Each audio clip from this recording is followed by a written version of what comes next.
Hello students, आज के इस वीडियो में हम लोग बात करने वाले हैं लघुत्तम समावर्तक के बारे में, जिसको हम लोग इंग्लिश में बोलते हैं एलसीएम और हिंदी में उसको लॉसो बोलते हैं। उसका शॉर्ट फॉर्म क्या होता है? लॉसो। लघुत्तम समावर्तक को हम लोग क्या पढ़ते हैं? लॉसो।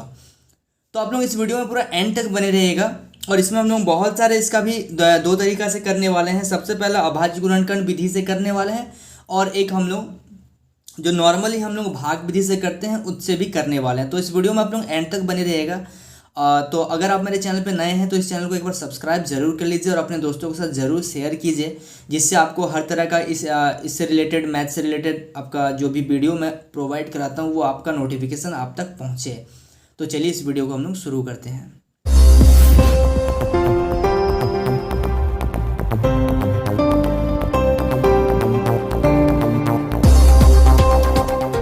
तो फ्रेंड्स, सबसे पहले हम लोग क्या करेंगे, लघुत्तम समावर्तक जो इसके तरीके को सबसे पहले हम लोग समझते हैं कि दो तरीके से हम लोग इसको करने वाले हैं। तो इसको ये दो पार्ट में एक्चुअली में डिवाइड होता है। सबसे पहले हम लोग इसको करने वाले हैं अभाज्य गुणनखंड विधि द्वारा,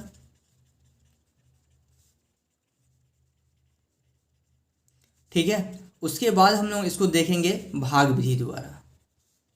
तो मोस्ट ऑफ द टाइम हम लोग यूज़ करते हैं भाग विधि द्वारा से, ठीक है, क्योंकि ये हम लोगों को बहुत सहूलियत होता है क्वेश्चन को सॉल्व करने के लिए। और जैसे भाग विधि से क्या होता है कि थोड़ा सा टाइम कहीं ना कहीं हम लोग को ज़्यादा लगता है, ठीक है। तो चलिए देर नहीं करते हुए हम लोग सबसे पहला क्वेश्चन को देख लेते हैं। और सबसे पहला क्वेश्चन जो देखेंगे हम लोग अभी देखेंगे अभाज्य गुणनखंड विधि द्वारा, ठीक है। तो चलिए सबसे पहला मैं क्वेश्चन ले लेता हूँ 16 और सपोज मैं 20 ले लिया। 16 और 20 का क्या निकालना है हम लोगों को? लॉसो निकालना है। किससे निकालना है? अभाज्य गुणनखंड विधि द्वारा, ठीक है। तो चलिए सबसे पहले क्या करते हैं, सबसे पहले इसका हम लोगों को गुणनखंड निकालना पड़ेगा। गुणनखंड में गुणनखंड कैसे निकालते हैं मैंने आपको बताया था, ठीक है। तो चलिए दो का पाड़ा से ये अगर इसको डिवाइड करते तो ये 8 बार में, दो का पाड़ा से ये 4 बार में, दो का पाड़ा से ये 2 बार में। तो 16 को हम लोग लिख सकते हैं 2 गुना 2 गुना 2 गुना 2, ठीक है। उसी तरीके से हम लोग 20 को क्या लिख सकते हैं? 20 को अगर मैं यहाँ पे निकालने की कोशिश करूँ तो 20 को अगर निकालेंगे दो का पाड़ा से ये 10 बार में, दो का पाड़ा से 5 बार में, तो 2 गुना 5। तो इसको हम लोग क्या लिख सकते हैं? इसको लिख सकते हैं 2 का पावर 4 और इसको क्या लिख सकते हैं? 2 का पावर 2 गुना 5 का पावर 1। अब क्या होता है देखिए, अभाज्य गुणनखंड विधि द्वारा से हम लोग क्या देखते हैं, सपोज चलिए यहाँ पे भी 2 है और यहाँ पे भी 2 है, तो जिसमें 2 ज़्यादा है उस चीज़ को लेंगे, जिसमें क्या होता है ये भी कवर हो जाता है हम लोग का, और जो बच गया उसको ले लेंगे, ठीक है। तो यहाँ पे हम लोग लिखेंगे 16 और चलिए इसको मैं थोड़ा सा ऊपर कर लेता हूँ। 16 और 20 का लॉसो बराबर, ठीक है, 2 का पावर 4 इंटू 5। तो 2 का पावर 4 हो गया 16 गुना 5, ये आ गया हम लोगों का कितना? 80।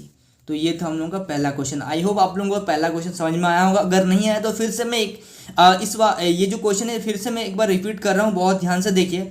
तो क्या करते हैं, देखिए हम लोग 16 और 20 का क्या निकालते हैं? लॉसो निकालते हैं। किससे? अभाज्य गुणनखंड विधि द्वारा। तो 16 का क्या क्या मैंने यहाँ पे गुणनखंड निकाल लिया इस मेथड से। एक्चुअली में इसको हम लोग बोलते हैं लॉसो ही बोलते हैं और इसको भी लॉसो बोलते हैं। तो अभी मैं लास्ट में आपको बताऊंगा कि अभाज्य गुणनखंड विधि द्वारा और भाग विधि द्वारा में क्या अंतर है और कितना टाइम हम लोगों को लगता है किसमें, वो सारा चीज़ मैं आप लोगों को बताऊंगा, ठीक है। तो यहाँ पे मैंने क्या किया कि 16 का मैंने यहाँ पे अभाज्य गुणनखंड निकाल लिया और 20 का भी अभाज्य गुणनखंड निकाल लिया। और इसमें हम लोग क्या देखेंगे, जैसे यहाँ पे 2 आया, इसमें भी 2 है और 5 है। तो 2 जो है उसका पावर ज़्यादा जिसमें रहेगा उसी चीज़ को हम लोग को कंसिडर करना पड़ेगा। तो अगर हम लोग बात करें कि यहाँ पे 5 टू द पावर 0 है, देखिए 5 टू द पावर 0 कितना होता है? 1 होता है। तो यहाँ पे हम लोग कंसिडर कर लेते हैं कि 5 टू द पावर 0 है, आप लोगों को समझाने के लिए। तो इसका मतलब क्या हुआ कि यहाँ पे 5 का पावर 0 है और यहाँ 5 का पावर 1 है, इसलिए हमने यहाँ क्या ले लिया? 5 ले लिया। और मैंने आपको यहाँ पे बताया कि 5 का पावर अगर 0 मैं कंसिडर भी करता हूँ तो 5 का पावर 0 कितना होता है? 1 होता है। ये चीज़ आप लोग भूलिएगा नहीं, ये थोड़ा सा इंपॉर्टेंट है। एक नया चीज़ मैंने आपको बताया, ये बहुत आगे का चीज़ है, ठीक है। चलिए अभी हम लोग और 2-3 क्वेश्चन करेंगे इससे रिलेटेड। चलिए देखते हैं question number second. Question number second में क्या करना हम लोग को? अभाज्य गुणनखंड विधि द्वारा ही लॉसो ज्ञात करना। लेकिन इसमें क्या नया चीज़ है, इसमें 3 नंबर दिए गए हैं, एक 20 है, एक 24 है और एक 25 है। लेकिन हर क्वेश्चन को हम लोग उसी तरीके से करेंगे, इसीलिए मैं आप लोगों को क्या बताने का कोशिश करता हूँ कि मैं एक स्टैंडर्ड रूल बताने की कोशिश करता हूँ, जिससे क्या होता है कि आप लोग हर क्वेश्चन को उसी तरीके से कर पाओ जिससे आप फर्स्ट क्वेश्चन कर रहे हो। तो सबसे पहले हम लोग क्या करेंगे कि 20 का अभाज्य गुणनखंड निकाल लेते हैं ना। यही करते हैं ना, यही मैंने अभी आपको तो बताया था ना। अभी मैंने 20 का क्या भी था, तो 2 गुना 5 इसको लिख सकते हैं 2 4, सॉरी 2 का पावर 2 गुना 5, ठीक है, क्योंकि 2 2 बार है इसलिए 2 का पावर 2 लिख दिया। अब यहाँ पे 24 का क्या हो जाएगा, 24 का अगर मैं यहाँ पे बात करूँ तो 2 का पहाड़ा में ये 12 बार में, 2 का पहाड़ा में 6 बार में, 2 का पहाड़ा में ये 3 बार में। तो 2 गुना 3, तो इसको हम लोग क्या लिख सकते हैं, 2 का पावर 3 गुना 3 का पावर 1 और यहाँ पे 5 का पावर 1। अब बात आता है 25 का। 25 का तो आप जानते हैं 5 गुना 5 होगा और इसको लिख सकते हैं 5 का स्क्वायर। अब मैंने यहाँ पे एक चीज़ बताया था कि 2 का पावर जिसमें ज़्यादा होगा उसी चीज़ को हम लोग कंसिडर करेंगे। तो इसका मतलब 2 का पावर यहाँ पे 2 है और यहाँ पे 2 का पावर में कितना है, 3 है। तो हम लोग क्या करेंगे, बताइए, बोलिए क्या करेंगे, हम लोग किसको कंसिडर करेंगे। तो देखिए यहाँ पे हम लोग किसको कंसिडर करेंगे, 2 का पावर 3 को कंसिडर करेंगे ना। तो यहाँ पे मैं लिख रहा हूं कि 20, 24 और 25 का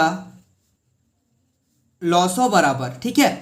तो क्या करेंगे यहाँ पे 2 का पावर 3 इंटू 5। अब देखिए यहाँ पे क्या बात आ जा रहा है, 5 का पावर 1 है यहाँ पे और यहाँ पे 5 का पावर 2 है। तो किसको कंसिडर करेंगे, 5 का पावर 2 को।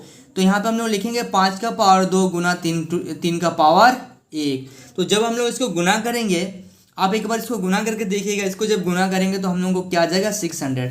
अब यहाँ पे मैंने आपको 2 क्वेश्चन बताया था, इसी 2 क्वेश्चन को अभी हम लोग सॉल्व करेंगे भाग विधि द्वारा और मैं आपको बताऊंगा कि इसका आंसर देखिए एक्चुअली में आंसर क्या है, सेम आता है।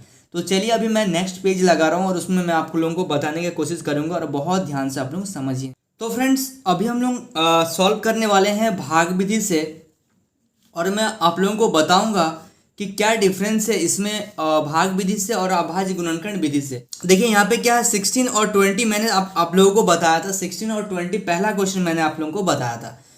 तो पहले एक को सॉल्व करते हैं, फिर मैं आप लोगों को कंपेयर करके बता रहा हूँ, ठीक है। तो 16 और 20 का यहाँ पर हम लोग क्या करते हैं, डायरेक्ट कर लेते हैं, डायरेक्ट भाग विधि से कर लेते हैं। तो देखिए इसी को हम लोग बोलते हैं गुणनखंड करना या फिर अभाज्य गुणनखंड। मतलब एक्चुअली में इसको हम लोग बोलते हैं कि भाग विधि द्वारा लॉसो निकालिए या फिर कभी कभी इसी चीज़ को हम लोग क्या बोलते हैं कि अभाज्य गुणनखंड विधि द्वारा लॉसो निकालिए। तो देखिए यहाँ पे क्या हो जाता है, 8 यहाँ पे हो जाएगा आपका 2 का पहाड़ा में 10 बार में, ये हो जाएगा 2 का पहाड़ा में कितना बार में 4 और यहाँ पे हो जाएगा 5 और ये 2 का पहाड़ा में कितना बार में 2 बार में और ये तो 5 तो नहीं जाएगा, तो 5 एज इट इज़ रहेगा। तो 2 का पावर 1 और यहाँ पे 5, तो यहाँ पर जाएगा फिर से 5 से देंगे तो 1 और 1।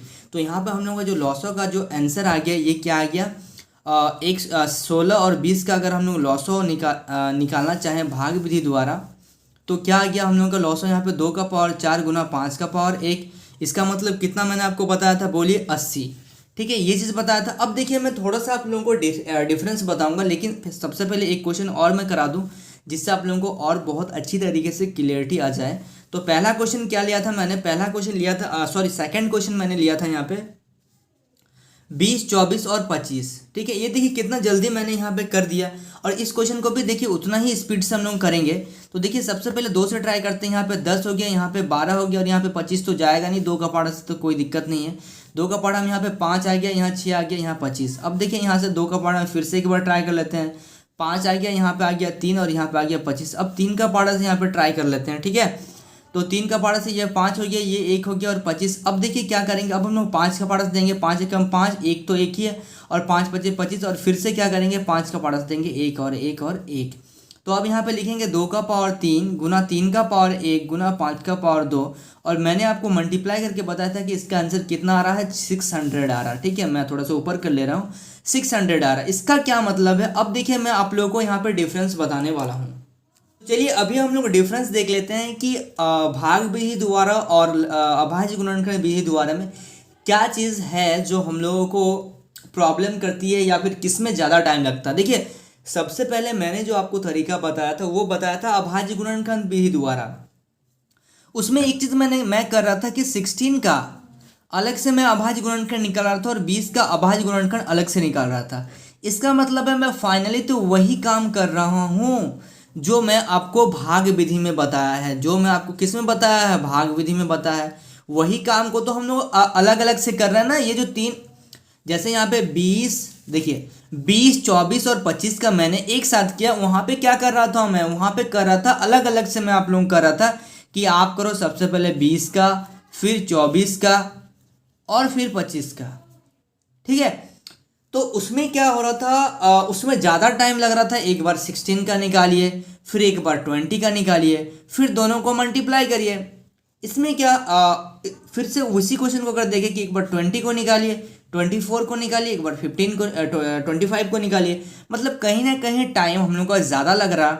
और भाग विधि से जब हम लोग सॉल्व कर रहे हैं तो क्या हो रहा है, जब हम लोग भाग विधि से सॉल्व कर रहे हैं तो एक साथ हम लोग सॉल्व कर पा रहे हैं ना, आखिर आंसर तो वही आ रहा, टाइम कम लग रहा, ठीक है। इसमें हम लोग गलती भी कर सकते हैं, इसमें गलती नहीं होने का चांस जीरो हो जाता है क्योंकि हम लोग एक साथ सॉल्व कर रहे हैं।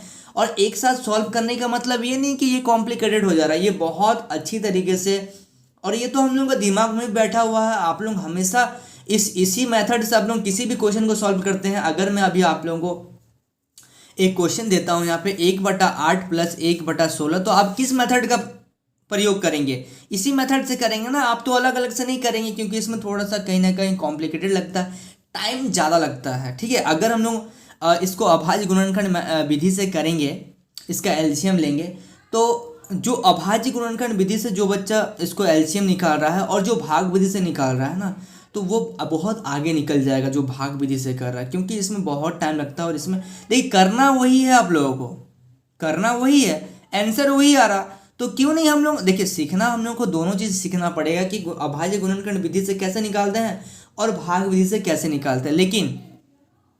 लेकिन जो हम लोगों को जल्दी रिजल्ट देता है, जो हम लोगों को कम समय में रिजल्ट प्रोवाइड करता है, उस चीज़ को हम लोग क्या करते हैं, उस चीज़ का फेवर में हम लोग काम करते हैं, ठीक है ना। तो आप लोगों को दोनों चीज़ सीखना था, इसीलिए मैंने आप लोगों को दोनों चीज़ सिखाया। तो आप लोग क्या करिएगा, याद रखिएगा दोनों तरीके को।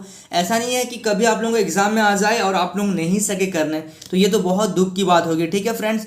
तो फ्रेंड्स आज की इस वीडियो में हम लोगों ने कवर किया लघुत्तम समवर्तक के दो तरीके से, अभाज्य गुणनखंड तरीके से और भाग विधि के द्वारा, ठीक है। आई होप आप लोगों को ये वीडियो पूरा समझ में आया होगा, आप लोगों को पूरा क्लियर भी दिख रहा होगा। तो फ्रेंड्स अगर आप मेरे चैनल पे नए हैं तो इस चैनल को सब्सक्राइब कर लीजिए और अपने दोस्तों के साथ जरूर शेयर कीजिए। तो फ्रेंड्स मिलते हैं नेक्स्ट वीडियो में, तब तक के लिए बाय।